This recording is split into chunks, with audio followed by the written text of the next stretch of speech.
Good morning, welcome to Nigeria Now, showing on your digital first Pan-African News Network, TOS Television. My name is Merciful Ajinamo. There are a couple of newspapers this morning, of course, in Nigeria, and we have big stories. Joining us in the studio to analyze some of the stories is Adebayo Fajimi. Welcome to the show. Thank you very much. Let's begin from the Nation newspaper this morning, and the big story there on the Nation is, just from the very top there, the big story is, Jonathan, I didn't authorize group to obtain APC form. We have three riders. The first, Buhari's Jonathan's aides disagree. The second rider says, Lawan Silva Ayade pick forms. And the third, court to rule on Emefiele's request. Of course, we spoke about this issue yesterday, and now on social media, we saw some pictures of a group of people who have purchased a form for Jonathan, the ex-president of Nigeria. And now this statement is coming on. What do you have to say about it? Don't forget, I told you last week that this will not materialize, and fortunately, the former president Goodluck Jonathan has debunked the fact that he has anything to do with this move. So I think the problem we have as a people is that the way we put ourselves into problem, because this person in the first place is not even a card carrying member of this political party we're talking about. And yes, even if he wants to contest, a serious politician would not by now be thinking of want to leave his former party and want to go to the ruling party to want to go and contest. So how do you justify the contest? How do you justify the move and the rest like that? So I think that is the problem. Don't forget, like I used to say that democracy is about majority. Majority carries the vote, but sometimes that majority can be foolish. Of course, so against the rumor and what we have been hearing, since last night, so the former president has come out clean, and he has said that he has nothing to do, with the move, and he has distanced himself. So it doesn't work that way. But how would you describe this alleged, will I say, desperation from this group of people, to try to cajole him? Because he has come to oppose it. He has come to say he's not involved in this process. Do you think there's a form of desperation from some people? Well, I would not say it's a desperation. That's another, beauty or the part of democracy. So you have people, as long as you're a citizen, you have, freedom. You have freedom of speech, freedom of movement. You have all manner of movement compared to the military, regime. A group of people can just wake up one day and say, okay, we want this. You have freedom of association and the rest like that. So I think it is, they are just trying to exercise their right, but at the same time, we must not, at the expense of, exercising our right to, suspend our brain at the same time. Definitely, I agree with you on that one. That's on the Nation newspaper. From the very top of the same newspaper, petrol scarcity worsens in Abuja. That is on page 29. Besides that, Sokoto, Zamfara failed to register pupils for WASCE. That's on page 29 as well. And now we have universities, police, others get TED Funds Intervention Fund on page 8. And Oyo reintroduces history in schools curriculum. That's on page 27 of the Nation newspaper. But just under the picture of the day, we see broadcaster arraigned for sharing Chrisland pupils sex tape. That's on page 4 of the Nation newspaper. On the Nigerian Tribune, race for APC presidential ticket, Fulani group pays for Jonathan's forms. Emefiele confirms ambition. Of course, we've spoken about that story. But let's look at the Punch newspaper. That is presidential bid.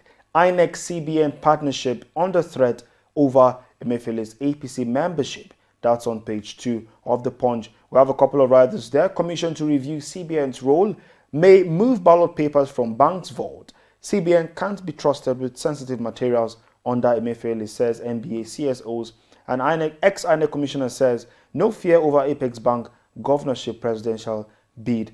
That is on the front page of the Punch newspaper. What do you have to say about all of this controversy surrounding the CBN director, the chieftain, Godwin Emefiele, and this presidential race? No matter how you want to paint it, no matter how you want to portray it, what is bad is bad. It has no other name. It is bad. So the CBN Act and the rule of public service, as have clearly stated it. That if you want, you can't be there. you know, and at the same time want to Nothing an partisan ambition politics. BX. It doesn't work that way. Now, as the governor of the CBN, you know, a bank or a quarter, you know, where electoral materials, you know, is being kept, and at the same time you are a card-carrying member of a political party, and you are still nursing an ambition. If he had come out in clear time, just like the former president has said, you know, there wouldn't have been problem. But you know, amidst all these rumors and, you know, speculation, you still do not know where you are staying. You are sitting on the fence, saying you are still consulting, you are praying, seeking spiritual injunction and the rest like that to know whether you will contest or not. And at the end of the day, how do you want people to feel? And you know, one thing about, you know, one of the factors, you know, that is affecting, you know, democratic process in, you know, in Africa is, you know, lack of trust. And these are one of the reasons that political scientists have identified as one of the factors that, you know, that have been contributing to military rule and intervention in African politics. So as long as people do not have, you know, they do not trust electoral process, and they do not trust, you know, the leadership in power, there is no way they will not, you know, revolt or gang against, you know, whatever leadership is in, that is in power. They will house it and they will take over. So all this shenanigans should stop, and they should tell us where he's going. If he wants to contest or follow, pursue his political ambition, he should resign. And if you don't want to contest, he should come out in clear terms and say, guys, I'm not interested. And everybody will know. But with this situation, it is very delicate and very dangerous for a democratic process. Yes, that's on the front page right there of the Punch newspaper. From the very top, Jet A1 NNPC Airlines agree on 3-month supply at 480 naira per litre. That's on page 27. Just underneath the pictures of the day, ASU strike, student protest in Lagos, Benin, vow to storm National Assembly airport. That's on page 8 of the Punch newspaper. And of course, on Blueprint, the big story there is Lawan joins Badaru Yerima to boost North's candidacy in APC primaries as Fulani Almajiri Group picks presidential forms for Jonathan. Of course, that's on page 6 of the Blueprint. From the very top, ASU extends strike by 3 months. FG begs union. Varsity teachers want demands satisfactorily addressed. Reopen varsities in national interest, says NYCN.